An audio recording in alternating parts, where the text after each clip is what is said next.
Bonjour à toutes et à tous. Nous allons attendre quelques minutes car les participantes se joignent à nous. Merci pour votre présence.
Bonjour à toutes et à tous. Merci pour votre présence parmi nous. Nous allons commencer dans un peu moins d'une minute. Merci.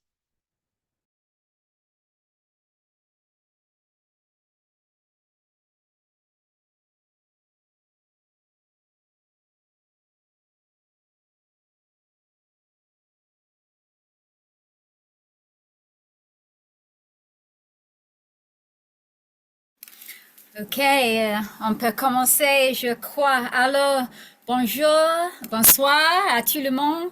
J'espère que vous allez bien. Je m'appelle Eba Pasha.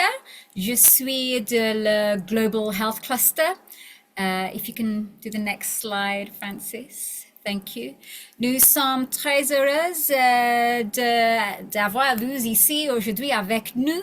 Nous sommes très excités, contents. On va lancer notre stratégie pour localisation.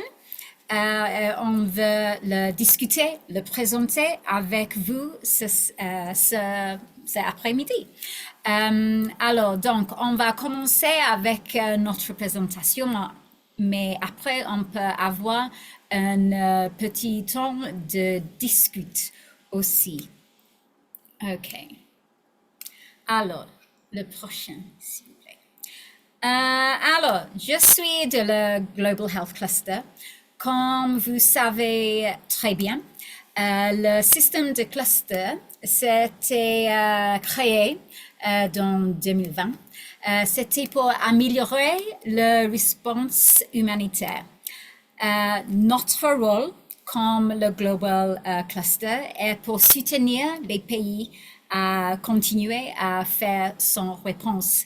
Le cluster est activé dans 29 pays, donc il y a plusieurs. Vous connaissez bien, vous êtes de cet pays-là, donc nous voulons t'expliquer notre stratégie. Alors, le prochain. Ah, parfait, c'est parfait comme ça. Alors, pour savoir, le niveau global, il y a le IASC, Interagency Standing Committee. Ça, sur la direction de la Nations Unies, le secrétaire général adjoint de les affaires humanitaires. Et dans cet niveau, il y a toutes les agences comme les Nations Unies, mais aussi les ONG. Et cet agent fournissant et supervise la réponse humanitaire. Mon niveau de Global Health Cluster, notre travail est d'aider à avancer et à soutenir les pays qui sont confrontés à la crise humanitaire et qui a une cluster activé. Le cluster est activé à la demande de le gouvernement. Donc, c'est pas uniquement tout de seul, c'est pour soutenir le gouvernement complet. Alors, prochain, suivant, s'il vous plaît. Suivant encore. Alors, pour localisation, je sais, vous connaissez très bien. Ça a été lancé dans 2016, donc c'est très vieux. C'était dans le Grand Bargain. Le Grand Bargain a commencé le cadre et l'agenda pour localisation pour tous les acteurs. Et tous les acteurs, beaucoup des acteurs, ont fait les engagements pour ça. Les Nations Unies, OMS et plusieurs ONG aussi. Donc, pour le Global Health Cluster, on a l'engagement aussi pour le suivre. Et en fait, à le niveau IASC, il y a aussi le document orientation qui a été publié dans 2021 pour nous guider dans la direction qu'on doit faire pour les clusters. Donc, le Global Health Cluster a commencé cet travail. On a commencé avec une phase 1 pour élaborer la stratégie. La deuxième est pour la mise en œuvre. Merci. Alors, pour développer la stratégie, c'était un processus très rigoureux. On a fait les inquiétudes, les recherches avec les documents. On a visité 2 pays. On a parlé et fait les interviews avec plusieurs personnes. On a établi un groupe de travail, un groupe de pilotage, comme ça, qui avait les ONG nationales, les partenaires de l'UN et le Global Health Cluster aussi, et les coordinateurs de le cluster du pays, pour savoir comment on doit diriger pour guider cette stratégie et la recherche et le plan. Alors, après ça, on a fait une phase très consultative pour développer la stratégie. On a fait les consultations, les discussions aussi avec les ONG nationales et avec les coordinateurs de santé. Suivant, s'il vous plaît. Alors, je veux partager Next. Thank you. Je vais partager et montrer un peu les résultats de notre recherche. Je peux voir. Alors, je vais voir un peu. OK. À la base niveau, on a plusieurs partenaires. En fait, on a 29 pays avec les clusters.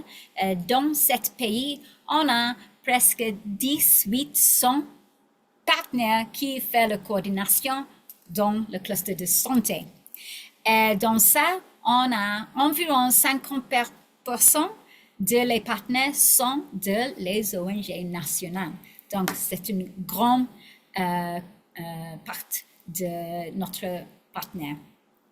La deuxième question, combien de coordinateurs est-ce qu'on a, co-coordinateurs est-ce qu'on a qui sont de les ONG à le niveau national? On n'a rien, en fait, zéro. En ce moment, on n'a rien de ONG nationales qui sont un co-coordinateur avec notre coordinateur de santé, cluster, qui est là. Donc, c'est un peu mauvais. On a en fait 11% de les ONG internationales et 4% de le ministère de Santé. Mais c'est un peu différent à le niveau sous-national. À le niveau sous-national, on a 120 clusters, sous-clusters. Et là-bas, on voit qu'on a 10% de co-coordinateurs sont de les ONG nationales. C'est pas trop mauvais, c'est pas beaucoup, mais c'est pas trop mauvais, mais c'est similaire avec les ONG internationales. Mais on voit en fait, le plus plat, les co-coordinateurs sont de les agences Nations Unies. Alors, le prochain résultat. On voulait, can you go back? Francis? Merci beaucoup. On va présenter les résultats pour les groupes consultatifs stratégiques, le SAG, on dit en anglais.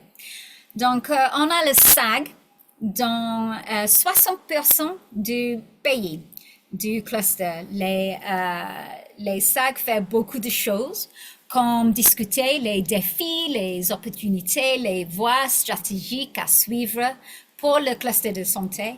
Quelquefois, il a examiné les projets pour le plan de réponse humanitaire pour le HRP. Et quelquefois, il a également fait les allocations dans les fonds pour les humanitaires communes.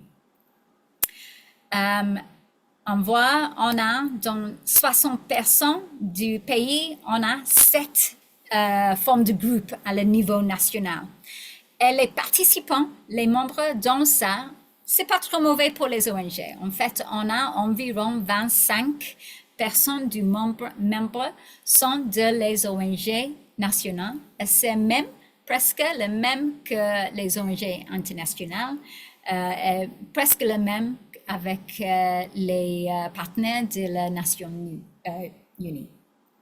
Alors, pour les groupes de travail, I'm still on the other one. Pour les groupes de travail, on a plusieurs groupes de travail. On a 93 groupes de travail, mais aussi on voit que la présence de les ONG nationales sont pas forts. On a seulement 14% qui sont le co-coordinateur ou co-présidence de cette groupe de travail. Alors maintenant, je passe le bâton à Elia Baidio, qui est de la cluster santé de ADC, mais avant était travaillé comme un co-coordinateur pour son ONG de COSAMED. À toi, Elia.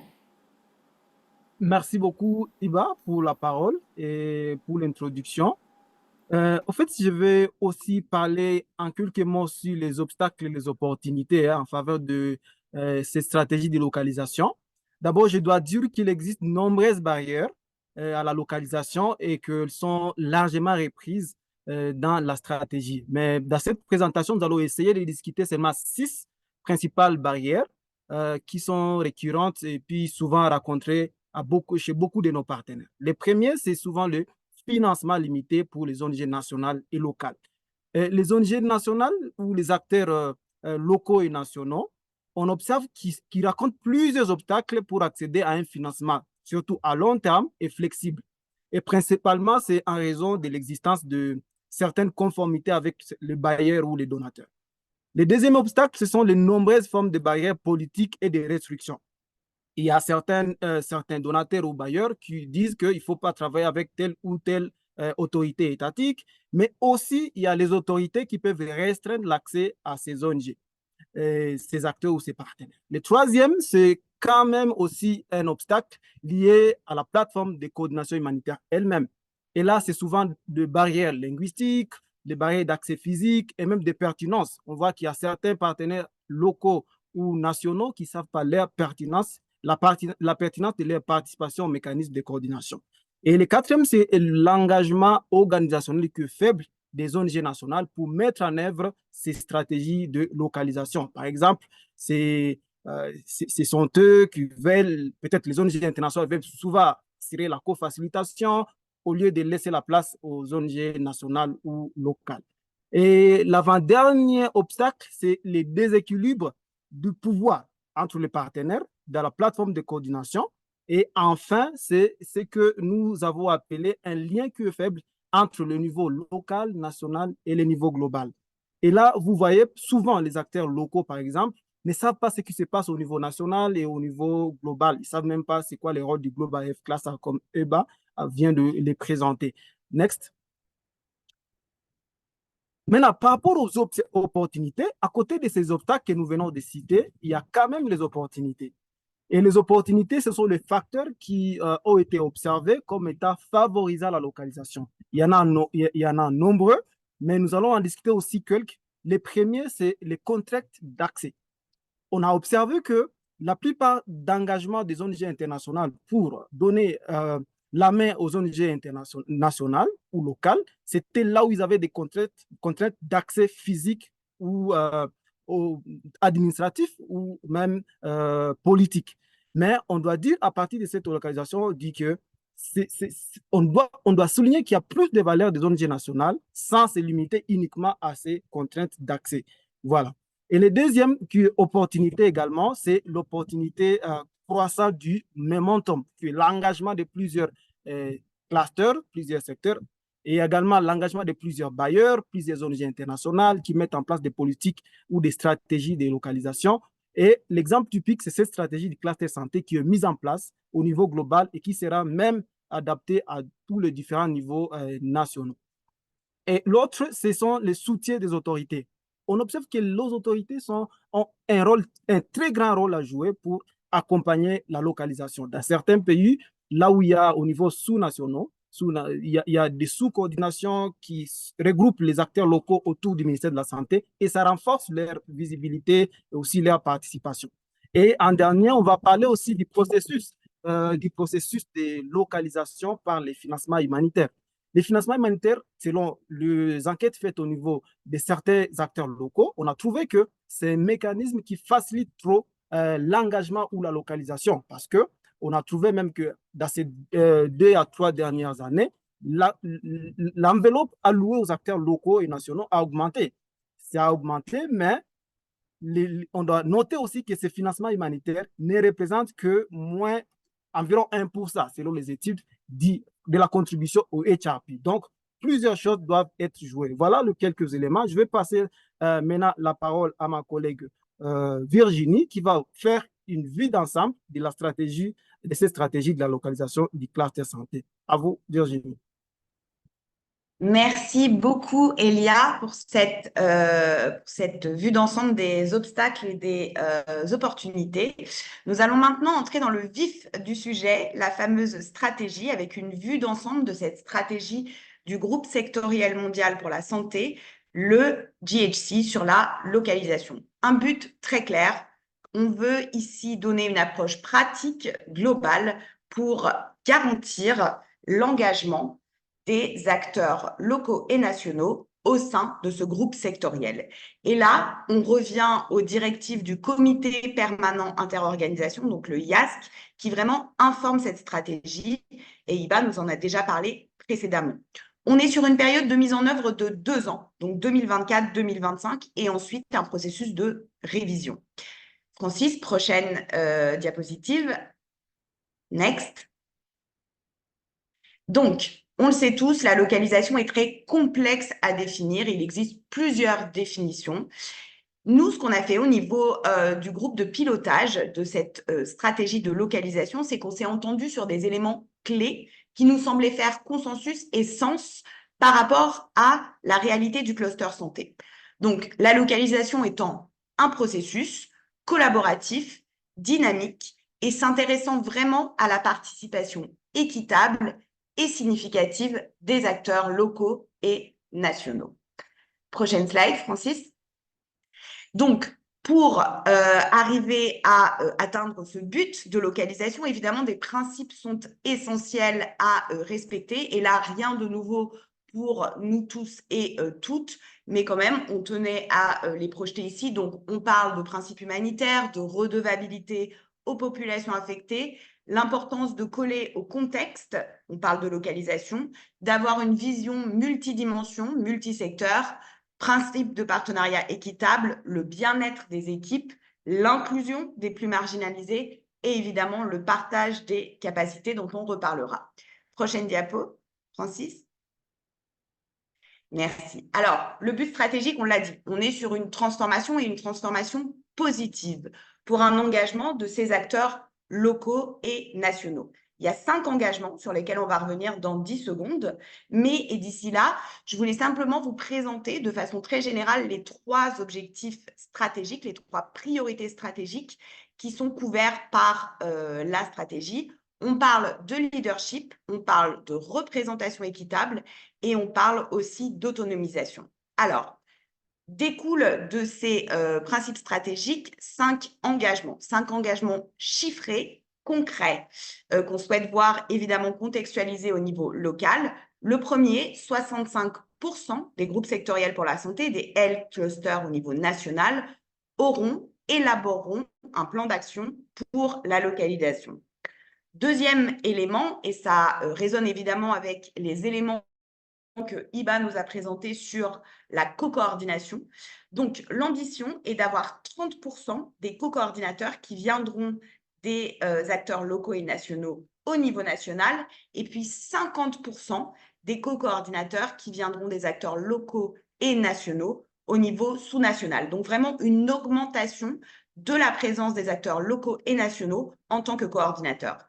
Et aussi une augmentation de leur présence, de leur participation significative au sein des groupes stratégiques, de ces SAG dont Iba nous a parlé. Donc là, on veut qu'il y ait 30% d'acteurs locaux et nationaux qui demeurent dans ces SAG. Et ça, on a vu, la situation est déjà positive dans plusieurs pays, mais surtout qu'au moins 80% des contextes aient ce type de mécanismes qui permettent une approche stratégique. Enfin, 2 autres priorités chiffrées, évidemment la perception. On veut aussi, l'ambition est que 80% des clusters santé, des acteurs locaux et nationaux, aient une perception positive de cette participation et une perception d'égalité, d'équité. Et puis enfin, point très important, il s'agit aussi d'autonomisation. Et autonomisation signifie accès et contrôle des ressources. Et là, on entend qu'il y ait 40% des fonds alloués par le Health Cluster qui aillent directement aux acteurs locaux et nationaux. Francis, prochaine slide. Alors, là, on est sur notre première priorité stratégique très importante, leadership, responsabilité, suivi. C'est là où on parle de co-coordination et de co-coordination partagée par les acteurs locaux et nationaux. C'est là aussi où on s'intéresse à une implication dès le début des acteurs locaux et nationaux au sein des clusters santé, que ça n'arrive pas au bout de plusieurs mois, plusieurs années, mais que dès le début, il y a cette approche d'aller vers les acteurs locaux et nationaux. Donc, on parle de augmenter évidemment le nombre d'acteurs locaux et nationaux, mais ça ne se limite pas à ça. On parle aussi d'une participation active et significative de ces acteurs dans les groupes de conseil stratégique, donc les fameux SAG. Et puis évidemment, à travers tout ça, on veut aussi, l'ambition, c'est de renforcer le suivi, l'apprentissage pour apprendre les meilleures leçons, les meilleures pratiques de l'engagement des acteurs locaux et nationaux. On passe à la deuxième priorité stratégique, Francis, donc la prochaine slide, qui, elle, s'intéresse à la représentation équitable, la participation et mettre fin à cette invisibilité des acteurs locaux et nationaux. Alors, de quoi on parle? On parle de créer un espace, de pouvoir transformer cet espace que sont les groupes sectoriels pour la santé en des espaces de diversité, où on a divers acteurs locaux et nationaux, notamment ceux qui représentent les populations marginalisées, les organisations dirigées par les femmes, les organisations dirigées par les réfugiés, les organisations pour les personnes handicapées. On s'intéresse aussi à donner de la visibilité aux acteurs locaux et nationaux au sein des groupes sectoriels pour la santé, d'avoir des points dans l'agenda, par exemple, qui leur sont dédiés. Et finalement, on parle aussi de renforcer les liens entre les différents niveaux, donc entre le niveau sous-national, national et mondial. J'arrête là sur les objectifs stratégiques et sur la prochaine slide, je vais redonner la parole à Elia, qui va nous partager son expérience très concrète avec les ONG nationales et aussi en tant que co-coordinateur et voir comment la stratégie du GHC est pertinente par rapport à tout ça. Donc, Francis, next slide. Voilà, merci encore une fois pour la parole, Virginie. Ok, merci. Je dois quand même dire que cette stratégie est très importante et va contribuer pour renforcer la participation des acteurs locaux et nationaux dans la coordination sectorielle santé, surtout jusqu'à occuper la co-coordination du cluster santé au niveau, tant au niveau national que sous-national. Mais je dois aussi dire que dès mon expérience, avant de rejoindre l'Organisation mondiale de la santé, l'OMS, j'ai initié et travaillé pour une ONG COSAMED, comme Iba l'a souligné au début, et qui m'a permis de participer à la coordination. D'abord, au début, comme volontaire, d'abord, secrétaire. Puis, j'ai assuré la co-coordination pour un moment quand le co-coordinateur d'une ONG internationale était fait mission. Mais fort malheureusement, après que l'ONG internationale a repris encore, il a recruté un nouveau co-coordinateur, l'ONG était obligée de perdre ses postes, mais maintenant, quand même, cette ONG continue à assumer le secrétariat. Et il assure aussi la co-facilitation du groupe de travail SSR en province. Là, c'est en RDC. Et maintenant, la stratégie pour renforcer cette participation active et cette dynamique dans le mécanisme de coordination, nous avions mis en place un fonds de solidarité qui était une stratégie de mobilisation active des ressources et qui a contribué pour faciliter la contribution qui venait de la contribution des prestataires volontaires, des secteurs privés, de personnalités, même des gens qui sont au niveau de diaspora, et pour avoir cette capacité un peu flexible des réponses et des participations à la coordination. Mais je dois finir citer en donnant quand même une leçon que nous devons, les partenaires locaux qui sont en train de nous suivre, que nous devons quand même savoir que l'effet de co-coordonner a un spectre un peu plus large. Ça veut dire, quand vous travaillez au sein d'une ONG nationale, cela ne consiste pas seulement à tout diriger. Vous pouvez en profiter pour communiquer régulièrement avec d'autres partenaires et aussi même participer régulièrement dans des mécanismes de coordination et vous rassurer que les mécanismes ou la fonction de secrétariat au niveau des clusters où vous participez fonctionne bien, vous pouvez contribuer et ça va faciliter d'aller en avant et vous allez accroître votre visibilité. Merci et je donne la parole peut-être à ma collègue Maria pour expliquer un peu la stratégie 3 de cette localisation, stratégie de la localisation. Merci à vous, Maria. Merci beaucoup, Elia. Alors, sans plus tarder, je vous parle de la stratégie 3. Il faut noter que le financement est moteur essentiel pour l'engagement des ONG nationaux et des acteurs locaux. Ceci dit, les clusters santé doivent jouer leur rôle pour faciliter ceci. à la fois pour les équipes de coordination des clusters santé et pour les partenaires. Alors, les acteurs locaux et nationaux dans les clusters doivent s'assurer qu'ils comprennent et participent de manière significative à la coordination. Ceci serait pour avoir une bonne évaluation des besoins parce que c'est ces acteurs-là qui ont ces priorités et les identifications de ces priorités sont inclus dans l'analyse de besoins qui est communément en anglais appelé le HNO, l'élaboration aussi de la stratégie qui est celle du HRP, qui sont partagées dans les urgences. Lorsque les besoins sont connus, le plus important du cluster santé et ses priorités peuvent être développés comme des projets conformes aux priorités dans l'espoir de recevoir des financements. Les agences locaux, dans le cadre du cluster aussi, peuvent avoir la transparence autour de la distribution des ressources au niveau du cluster et au sein du Senior Advisory Group, qui est le comité de SAG, et ne pas être seul. Ceci devrait inclure également la validation des projets par le cluster santé et le HRP pour la sélection des projets.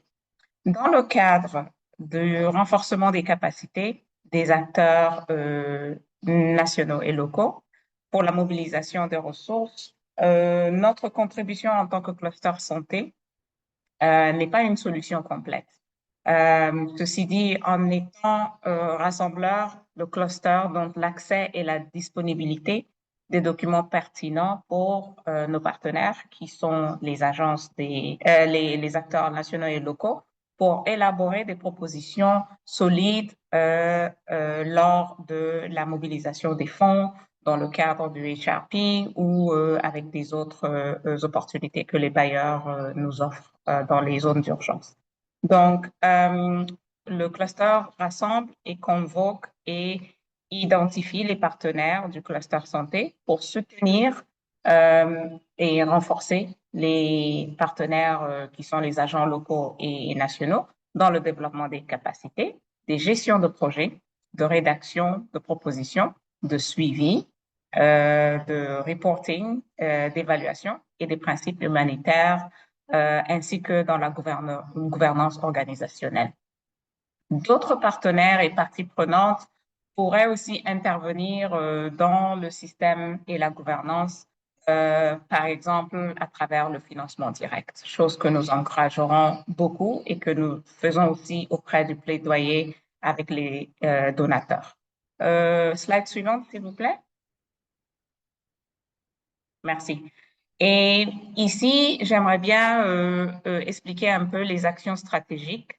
Donc, il est très intéressant de voir que le leadership minimum est à discuter. On devrait, à travers cette stratégie, l'augmentation des rôles des acteurs locaux ou nationaux seront augmentés. On aimerait bien voir ça. À l'adhésion au groupe sectoriel sur la santé, sur le cluster santé, serait aussi une manière d'explorer à assurer que les actions de cette stratégie sont mises en œuvre. Des fois, on a des groupes techniques et autres groupes aussi qui peuvent en ressortir. L'exploration reste ouverte. Le soutien technique pour la mise en œuvre devient très, très importante. Un soutien un soutien du secteur santé au pays revient sur la table aussi et c'est primordial en fait. Et bien sûr, on va toujours dans le cycle de, comme on dit en anglais, du continuous improvement pour apprendre des leçons. Et dans ce sens, on aura une évaluation et une revision de l'approche après, vers la fin de l'année 2025 ou 2026, Le document en tant que tel et documents affiliés sont accessibles sur le site web et je pense que mes collègues vont aussi le mettre sur le chat tout de suite et ça fait déjà partie de la dissémination de l'outil. On espère avoir une représentation équitable, mais tout ceci nécessite bien évidemment des ressources et un investissement aussi technique qui peut se faire. Tout à l'heure, on avait parlé du partage des capacités, de développement des compétences, par exemple, en coordination, que ce soit avec les ONG ou avec les acteurs locaux. Ceci, sans doute, nécessite un investissement qui peut venir des mobilisations de fonds à travers le secteur ou des mobilisations conjointes, vu l'implication des acteurs locaux aussi. Et nous aimerons voir vraiment dans ces actions de cette stratégie, voir que la coordination est faite pour la mise en œuvre des projets, mais aussi que pour les secteurs santé, que le soutien dans la construction et aussi le soutien des acteurs locaux de cette localisation. Next slide, please. Alors, sans plus tarder, dans la slide précédente, j'avais parlé de la dissémination de cet outil et qu'on va le mettre en ligne, mais ce serait aussi bien vraiment de voir un peu comment est-ce que nous aimerons en tant que partenaire la diffuser. Je vous donne l'exemple de l'OIM où je travaille et à l'OIM, et j'ai fait partie aussi de ce groupe technique qui a travaillé sur la localisation.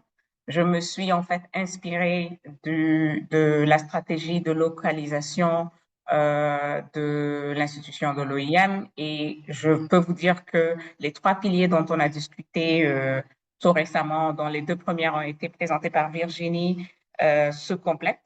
Et l'accent qui est mis sur le secteur santé ici me parle, vu que moi je travaille dans le secteur santé. Tout simplement pour dire très rapidement que la stratégie de l'OIM, elle est sur plusieurs secteurs. On a le WASH, l'environnement, DTM, etc., etc. Cette stratégie du cluster global comporte plusieurs synergies avec celles de l'OIM et elles sont alignées, mais elles se complètent aussi. J'aimerais bien faire une référence par rapport à la stratégie de l'OIM. On parle beaucoup de diaspora, chose qui est aussi revenue sur la diaspora ici. Bien que généralement considérés comme des acteurs internationaux, de nombreux acteurs de la diaspora contribuent à l'aide humanitaire en tant qu'acteurs nationaux et locaux dans leur pays ou patrimonial, en travaillant directement par l'intermédiaire de bureaux locaux ou directement avec des groupes communautaires ou avec des sociétés, des organisations de la société civile et les autorités locales.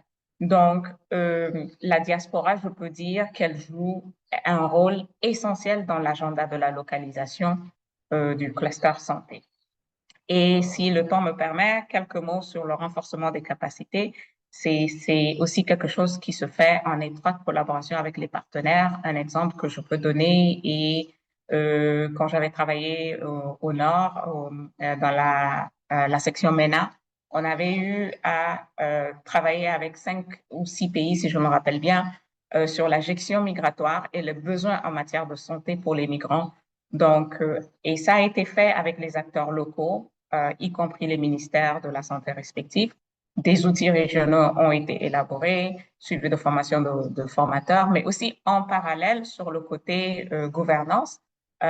Les États ont pu, en fait, ce sont les sociétés, les organisations de la société civile qui ont poussé de telle sorte que les parlements ont réussi avec l'aide du ministère de la Santé, à créer des circulaires qui ont été émises pour accentuer un peu l'accès universel aux soins, qui est celui de l'objectif, l'ODD 3, pour ne laisser personne au compte. Et je vais m'arrêter là et repasser la parole à ma collègue Virginie pour clôturer. Merci. Merci beaucoup, Mariam, pour ces exemples concrets qui nous démontrent que beaucoup d'activités sont déjà mises en œuvre et contribuent à la localisation. Et c'est d'ailleurs ce dont on va parler en quelques secondes des prochaines étapes de la mise en œuvre de cette stratégie. Mariam, tu l'as déjà dit, la stratégie est disponible en français et en anglais. On a aussi des traductions qui sont en cours vers l'arabe et l'espagnol. Et ce sur quoi on se centre pour les prochaines semaines, pour les prochains mois, c'est la contextualisation de cette stratégie au niveau local, au niveau national. Pour ce faire, on a plusieurs outils opérationnels qui sont en cours d'élaboration. On parle de guides de facilitation, de termes de référence et surtout, on parle d'activités concrètes qui vont avoir lieu au niveau pays pour vous tous et toutes, qui permettront de définir des plans d'action locaux et nationaux pour la localisation collaboratif et inclusif. Je me permets aussi de mentionner que le partage et le renforcement des capacités fera aussi partie de cet aspect contextualisation, puisque nous sommes en train de développer des exercices de simulation, des CIMEX, pour et avec les acteurs locaux et nationaux. Finalement, et évidemment, comme toute stratégie, comme toute action concrète, il est important, il est primordial qu'elle soit suivie, qu'elle soit évaluée. Et donc, nous avons un cadre de suivi des résultats qui est en cours, lui aussi, de finalisation et qui nous permettra de suivre au niveau local, au niveau mondial, où on en est de la localisation d'ici quelques mois, d'ici quelques années. Merci beaucoup à tous mes collègues pour leur présentation. On va maintenant passer à la période de questions-réponses. Alors, deux façons, comme l'a mentionné Iba dans le chat, d'interagir. La première, c'est d'inscrire vos questions dans la section questions-réponses, tout en bas de la barre. Et puis sinon, c'est de lever votre main pour prendre la parole. Alors, je suggère qu'on commence par donner la parole à Atoutal, qui a levé la main au tout début. Ensuite, je lirai la question de Mokhtar et puis je donnerai la parole à nos intervenants pour y répondre. Atoutal, la parole est à vous.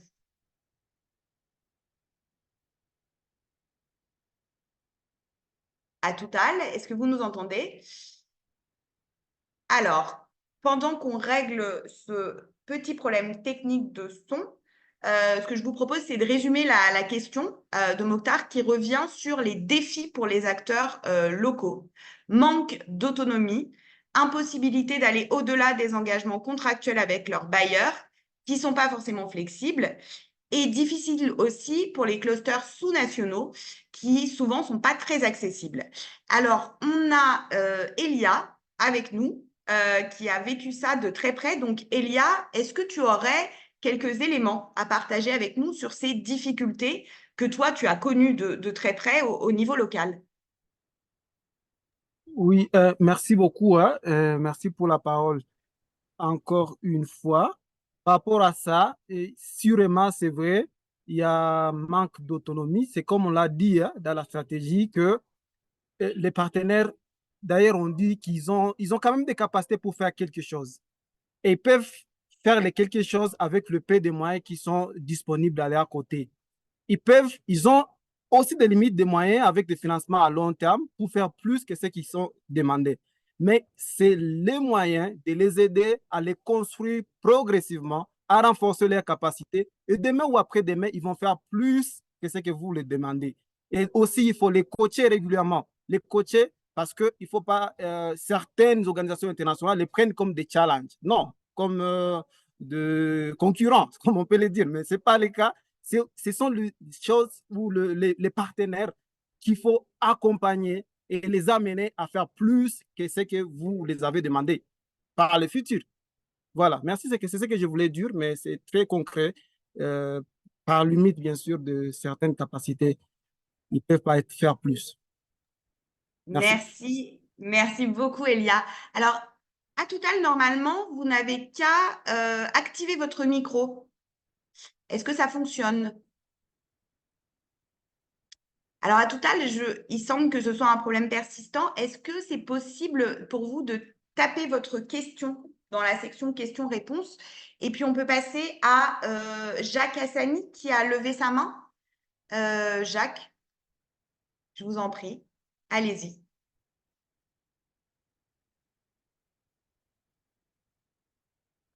Alors, il semble qu'on ait aussi un problème de micro avec Jacques. Je vais donc... Ah, voilà. Jacques? Est-ce que vous Oui, m'entendez au moins? parfaitement, Jacques. Allez-y, la parole est à vous. Merci beaucoup. Je suis Jacques Hassani. Je suis en République démocratique du Congo. Présentement, je suis sur terrain. J'étais en train de suivre la réunion avec beaucoup de difficultés parce que je suis dans la plaine de Ruzizi. La localisation, pour moi, c'est très, très important. C'est une très, très importante question parce que ça rentre dans le cadre de la redevabilité et de la responsabilisation. Donc, à mon avis, comme les collègues l'ont dit, ce qui manque aux organisations pour apporter l'assistance de manière résiliente, c'est les moyens financiers. À mon avis, il serait mieux qu'on crée juste une petite fenêtre de financement où on peut juste tester certaines initiatives qui réussissent avec la localisation. Parce que sans être vraiment en challenge avec des grandes organisations internationales et agences du système des Nations Unies, on peut juste mettre en place des zones tampons, des zones échantillons où on peut juste essayer la localisation. Et là, je pourrais peut-être vous montrer à un moment donné comment on est en train de réfléchir sur comment est-ce qu'on peut refonder le système de santé, moyennant certaines initiatives qui peuvent amener la population à accéder aux soins sans beaucoup de difficultés. Nous en avons réussi avec l'appui de nos partenaires, comme la coopération avec qui nous sommes en train de travailler sur le terrain. On est en train de travailler beaucoup plus sur les déterminants de la santé pour donner les moyens financiers et briser les barrières financières qui font que les gens n'accèdent pas aux soins de santé. Et cela peut être repensé par des acteurs locaux. Et donc, voilà, à mon avis, le plaidoyer, c'est de créer juste un petit financement pour la localisation avec des initiatives qu'on peut cibler et en arriver à au moins à avoir des évidences qu'on peut déjà présenter dans le futur. Merci beaucoup, madame. Merci beaucoup, Jacques. Je vois par les hochements de tête que vous parlez à des personnes convaincues et c'est très important, cette approche pilote que vous venez de souligner. Alors, avant de laisser mes collègues apporter des éléments de réponse, je pense qu'on va laisser la parole à Mokhtar, qui avait aussi posé une question. Mokhtar, on vous laisse la parole et puis ensuite, on redonnera la parole à Elia et à Mariam et à Iba aussi. Merci beaucoup, Virginie. Merci bien. Je reviens encore sur un autre point de ce processus de localisation. Je pense que de façon pratique, ce par quoi nous pouvons peut-être commencer quand on voit ce qui se passe sur le terrain, c'est d'encourager dans la mise en œuvre des projets qui accompagnent le ministère de la Santé, la mise en place de comités de suivi régionaux au niveau des zones d'intervention ou des commissions, des comités de suivi local même parfois, si c'est bien en dessous de la région, qui va favoriser ce processus décisionnel.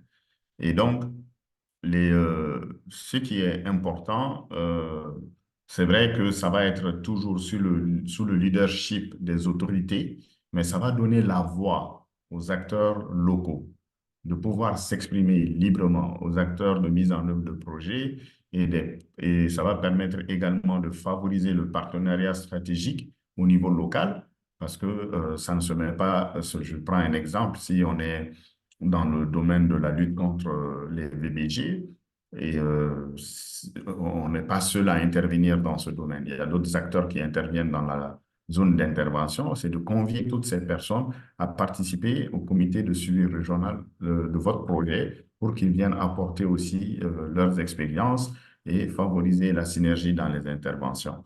Donc, je pense que c'est un processus qui doit intégrer pour un départ cela, que les bailleurs de fonds encouragent cela également pour les projets qu'ils vont financer.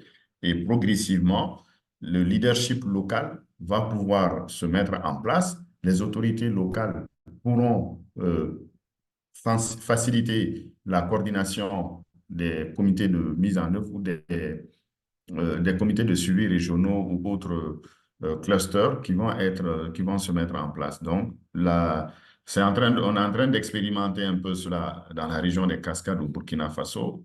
Et je crois que l'objectif, c'est là, c'est l'appropriation locale, l'appropriation nationale des projets, de telle sorte que même si les financements prennent fin, au niveau local, on continue à y intervenir. Et les communautés aussi font partie de ces groupes de suivi, de ces comités de suivi. Et également, il faut que les cibles soient dans les clusters, au-delà des acteurs de mise en œuvre, parce qu'à un moment donné, ils pourront demander des comptes aux organisations locales qui mettent en œuvre des projets.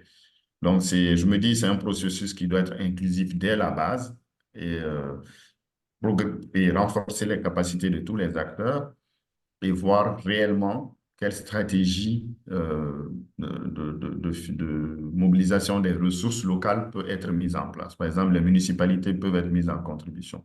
Parce que moi, mon inquiétude, c'est que de ce que j'entrevois, on va toujours demander à celui qui finance, soit une organisation internationale, soit le système des Nations Unies, de financer une réunion, alors que parfois on n'a pas besoin de grand-chose, c'est juste une bouteille d'eau par personne et c'est largement suffisant. Donc, je crois qu'il y a un changement de mentalité aussi à opérer de ce niveau, à ce niveau. Merci. Merci Mokhtar, hein. Changement de mentalité, changement de pratique. Merci pour ces éléments.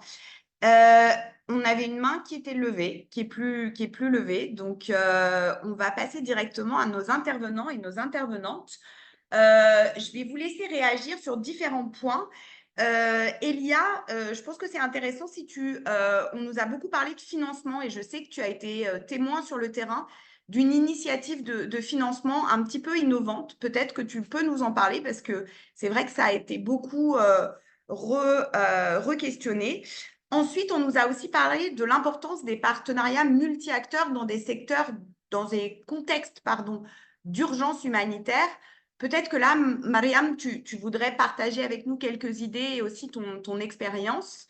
Et puis finalement, on a beaucoup parlé de coordination au local et au niveau très local. Et ça résonne sûrement pour IBA aussi, pour tout ce processus de area-based coordination, coordination gérée au local. Donc, tu as peut-être envie de nous en parler. Et on parle aussi d'accessibilité des acteurs locaux et nationaux et de leur valeur ajoutée. Donc, tu as peut-être aussi envie de nous parler de ça, Iba. Et puis après, on parle des critères sélectifs. Donc, je vous laisse, Elia, Mariam et Iba, réagir comme vous le souhaitez. Et puis ensuite, je pense qu'on conclura ou on prendra une dernière question. Elia, Mariam, Iba, à vous. D'accord, merci. Peut-être je vais commencer. J'aime ce que Mouta a dit par rapport il a renforcé un peu la question de barrière au niveau du mécanisme de coordination pour ce qui est de l'accès aux réunions, c'est ce que c'est plus proche. On va dire aussi même la période de Covid, il y a eu quand les réunions étaient au niveau même subnational, que ça doit être uniquement en ligne et certains acteurs locaux n'ont pas la capacité d'avoir peut-être la connexion Internet pour participer aux réunions. Et voilà, donc c'était un peu plus de problèmes, mais avec le temps, ils ont fini par s'adapter. C'est aussi une des capacités d'adaptation. Et voilà, par rapport au financement, comme vous venez de le dire, c'est aussi, euh, cette stratégie vise également à renforcer la capacité des ONG nationales et locales, y compris même les structures étatiques du niveau sous-national, à avoir la capacité de mobilisation des ressources pour avoir une capacité interne d'organisation qui est flexible. On a dit dans les barrières ils n'ont pas accès au financement qui est à long terme et flexible. Donc, on vous donne quelque chose pour faire quelque chose. Mais quand il y a urgence, vous n'avez pas la capacité de faire le plus rapidement possible. Et c'est ça la stratégie nous aide. C'est une leçon également aux acteurs nationaux et locaux d'avoir cette capacité de mobilisation. On a dit que nous, dans notre contexte, on avait mis en place un financement et un fonds de solidarité avec la contribution locale. C'est une résilience. Les prestataires de santé volontaires ont contribué avec leur contribution. Je crois que c'était 25 $ l'année ou le mois, 5 $ le mois. Et puis, ça donnait quand même quelque chose. Et quand il y a urgence, l'organisation est prête quand même de faire quelque chose, le minimum possible. Et les autres vont venir et vous retrouvent. Bien sûr, il y a des défis, ils vont venir avec trop de monta et vous couvrir, mais vous avez déjà fait votre pas et ça montre votre visibilité. Donc, allons-y, mobilisons plus de ressources pour faire mieux. Merci. Merci. Mariam? Oui, merci pour la parole, je suis là. Oui, du coup, avant d'aller dans les détails et expliquer un peu l'approche multisectorielle, je voulais tout d'abord faire un petit retour en arrière et revenir sur le pourquoi de la localisation. Peut-être que ça va nous aussi ramener un peu comme tout à l'heure, il y avait un intervenant qui avait très bien expliqué aussi par rapport à l'implication des ministères, le support du ministère de la Santé et tout ça. Donc, souvent, les acteurs nationaux et locaux sont les premiers intervenants dans toute urgence. Ils étaient présents avant, ils sont là pendant et ils seront là après la crise. Et ils comprennent mieux les défis locaux et les solutions potentielles. Ils peuvent mobiliser des réseaux locaux et offrir un meilleur accès et une plus grande redevabilité aux populations touchées. Ils peuvent aussi contribuer à une réponse humanitaire rapide, opportune, pertinente et rentable. Une plus grande acceptation, confiance et responsabilité de la communauté. Des voies de transition, de rétablissement et des solutions durables, et qui est très, très important parce on vise vers les solutions durables aussi. Le leadership et la participation des acteurs nationaux et locaux aux mécanismes d'intervention humanitaire portent sur l'adaptation et l'intervention du contexte local, je dirais. Avant de venir ici, j'étais au Yémen, donc là je suis basée à Dakar, pour préciser. Mes autres collègues sont un peu partout. On a Genève sur l'appel, on a aussi le Congo. Pourquoi l'approche multidisciplinaire? Parce que nous, travailleurs dans le domaine de la santé publique, quand on parle de santé publique, on parle des déterminants de la santé. Et en temps de crise, il faudrait approcher nos programmes de santé avec ce lens-là, avec cette loupe, voilà, je trouve le mot. Du coup, il faut voir les déterminants socio-économiques et c'est pour ça que une collaboration étroite, quand on commence à parler des acteurs, ne se limiterait pas que au domaine sanitaire, mais elle irait un peu au-delà. Donc, on parlera, on sera en train de voir les côtés hygiène et sanitation. On regarde aussi les acteurs locaux qui travaillent dans le domaine de la société civile. On regarde là aussi les acteurs religieux, le secteur public, le secteur privé, il ne faut pas oublier les journalistes, les médias, les écoles et les universités, les autorités traditionnelles, parce que chaque société a sa façon de voir les choses, donc les coutumes religieuses aussi, les individus, les réseaux sociaux qui sont basés sur des géographies et des identités et des politiques, des groupes volontaires. Les volontaires, on en utilise souvent dans les réponses humanitaires. Et tout à l'heure, j'avais aussi parlé de la diaspora, de la communauté des diasporas. Et cette liste que je viens de donner, elle est vraiment flexible, elle n'est pas exhaustive du tout. On peut l'adapter quand on veut. Donc voilà, je vais m'arrêter là et laisser la parole à Iba. Merci.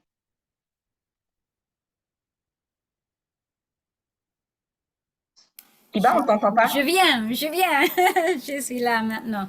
Alors, je sais, on n'a pas beaucoup de temps, mais ça pour Virginie à gérer. Mais je vais dire quelque chose. On a reçu beaucoup de questions dans le chat box, donc merci. Encore et encore, on a lu, on entend que le grand défi est le financement. Et vraiment, franchement, c'est vrai. Et la réalité, la véracité, c'est ça. Elle a expliqué quelques moyens, quelques solutions, mais pour moi, parce que je suis avec le cluster de santé, qu'est-ce que c'est mon travail? Pour vous, pour tous les partenaires, notre fonction, c'est clair dans notre rôle TDA, et pour faire le plaidoyer. Alors, on peut faire le plaidoyer si nous sommes ensemble, si on a la voix de tous les ONG, si on peut écouter, comprendre toutes les petites choses. Donc, c'est franchement complètement, absolument nécessaire pour les ONG à être avec nous dans le leadership. On peut faire le twinning du mentorship, à faire ajuster les choses, mais pour avoir votre voix dans toutes les interactions, dans le niveau de la santé, avec le ministère de Santé, avec le Humanitarian Coordination Team, c'est quoi en français? Oh, j'ai oublié. Mais à le niveau national, par tous les secteurs, avec le coordinateur humanitaire. C'est très important que vous êtes là avec nous. Donc, dans notre part de le problème, de notre part de le monde, parce qu'on n'a pas le pouvoir à changer tous les donateurs, c'est pas possible. Mais on doit la responsabilité, le fonction, le rôle à faire le plaidoyer. Si on voit qu'il y a les ONG qui font le bon travail, qui est là avec le ministère de Santé, qui fait les choses avec de qualité, qui sont ensemble avec nous, qu'on peut on peut partager notre capacité avec vous et vous pouvez partager votre capacité avec nous. Ensemble, on doit faire le plaidoyer, mais sans cette voix, on ne peut pas avancer, pas du tout. Donc, c'est mon request, mon demande à vous. Pense que vous pouvez entrer dans le rôle de leadership, peut-être un petit, comme un secrétariat, peut-être plus grand, comme le leader sous-national. Mais on doit changer la balance de les voix dans notre petite plateforme. Donc, oui, c'est à vous. On doit continuer à adresser, à trouver les solutions locales, nationales, globales pour contre ces défis. Parce que c'est clair, c'est là et sera toujours là si on ne change pas. Je l'ai fini. Merci beaucoup, Iba, et merci aussi à nos intervenantes, donc Mariam de l'OIM, Elia du cluster santé RDC, Iba du GHC et aussi Francis qui fait partie de ceux qui ont rédigé cette stratégie avec le GHC.